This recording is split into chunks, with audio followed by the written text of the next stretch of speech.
my Charavim friends. All right, we just finished chapter 24. And James and his pals were up and they were floating and they were happy because they were safe. They didn't have to worry about anyone eating them or squishing them or hurting them or anything. So that's where we're going to start. Chapter 25. James didn't want the earthworm and the centipede to get into another argument. So he said quickly, the earthworm, tell me, do you play any kind of music? No, but I do other things, some of which are really quite extraordinary, the earthworm said, brightening. Such as what? Asked James. Well, the earthworm said, next time you stand in a field or a garden and look all around you, then just remember this, that every grain of soil upon the surface of the land, every tiny little bit of soil that you can see, has actually passed through the body of an earthworm during the last few years. Isn't that wonderful? It's not possible, said James. My dear boy, it's a fact. You mean you actually swallow soil? Like mad, the earthworm said proudly, in one end and out the other. But what's the point? What do you mean, what's the point? Why do you do it? We do it for the farmers. It makes the soil nice and light and crumbly so that things will grow well in it. If you really want to know, the farmers couldn't do it without us. We are essential. We are vital. So it is only natural that the farmer should love us. He loves us even more, I believe, than he loves the ladybird. The ladybird, said James, turning to look at her. Do they love you too? I am told that they do, the ladybird answered modestly, blushing all over. In fact, I understand that in some places the farmers love us so much that they go out and buy live ladybirds by the sackful and take them home and set them free in their fields. They are very pleased when they have lots of ladybirds in their fields.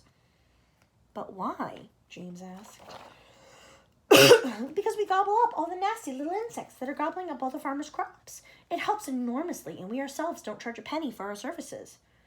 I think you're wonderful, James told her. Can I ask you one special question? Please do. Well, is it really true that I can tell how old a ladybird is by counting her spots? Oh, no, that's just a children's story, the ladybird said. We never change our spots. Some of us, of course, are born with more spots than others, but we never change them. The number of spots that a ladybird has is simply a way of showing which branch of the family she belongs to. I, for example, as you can see for yourself, am a 9-spotted ladybird. I am very lucky. It is a fine thing to be. It is indeed, said James, gazing at the beautiful scarlet shell with the 9 black spots on it. On the other hand, the ladybird went on, some of my less fortunate relatives have no more than 2 spots altogether on their shells. Can you imagine that? They are called 2-spotted ladybirds, and very common and ill-mannered they are, I regret to say. And then, of course, you have the 5-spotted ladybirds as well. They are much nicer than the 2-spotted ones, although I myself find them a trifle too saucy for my taste. But, all of them, are all of them loved? Yes, the ladybird answered quietly. They are all of them loved. It seems that almost everyone around here is loved, said James. How nice that is. Do you think this was something that James could expect? That everyone was loved? Had James had that in a while?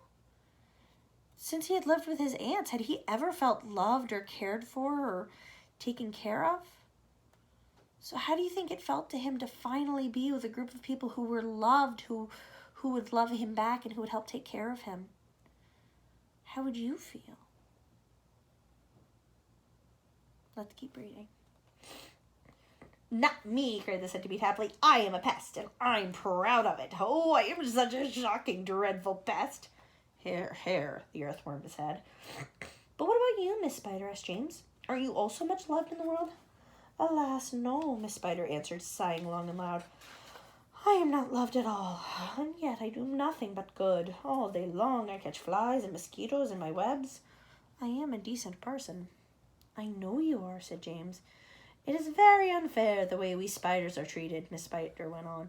Why, only last week your own horrible Aunt Sponge flushed my poor dear father down the plug hole in the bathtub. Oh, how awful, cried James. I watched the whole thing from a corner up in the ceiling, Miss Spider murmured. It was ghastly. We never saw him again. A large tear rolled down her cheek and fell with a splash on the floor. But is it not very unlucky to kill a spider? James inquired, looking around at the others. Of course it's unlucky to kill a spider, shouted the centipede. It's about the unluckiest thing anyone can do. Look what happened to Aunt Sponge after she'd done that. Bump! We all felt it, didn't we, as the peach went over her. Oh, what a lovely bump that must have been for you, Miss Spider.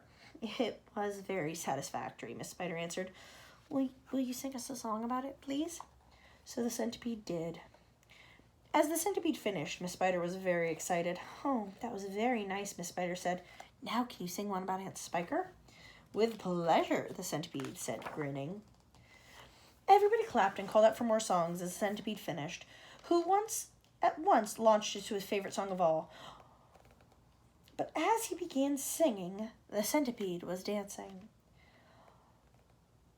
Look out, centipede, cries James. Look out!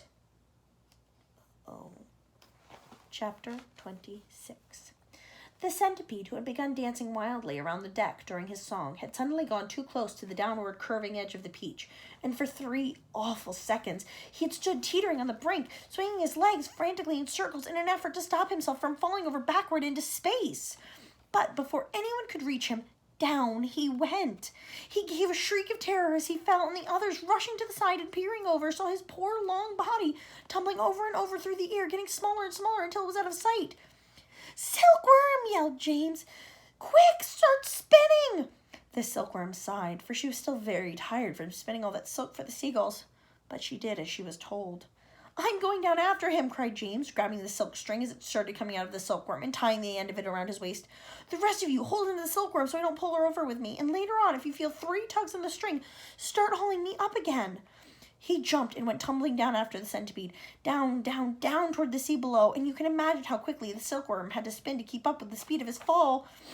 Oh, we'll never see either of them again, cried the ladybird. Oh dear, oh dear, oh dear, just when we were all so happy too. Miss Spider, the glowworm, and the ladybird all began to cry. So did the earthworm.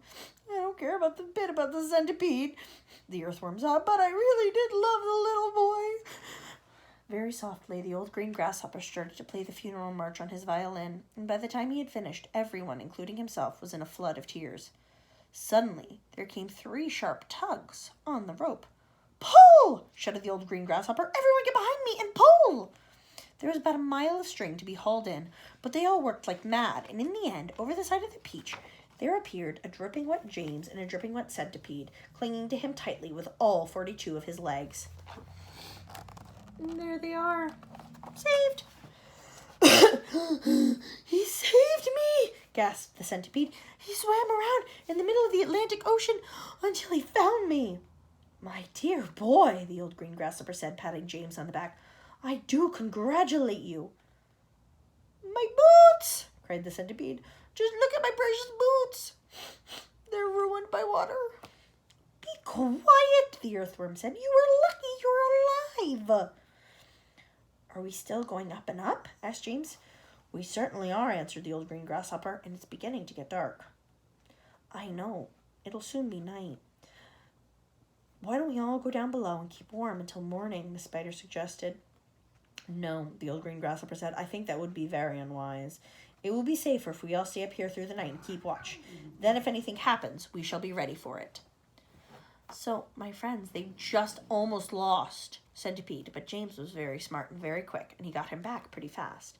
So before we start the next chapter, I want you guys to think, how would you feel if you were James and you were so happy and you finally felt like you had a friend and you had a group of friends and you felt safe and one of them fell over? Would you have gone after them too? I think I would have too. It must have been very scary for James, though. I would have been terribly frightened. All right, my friends. Have a good night. Bye.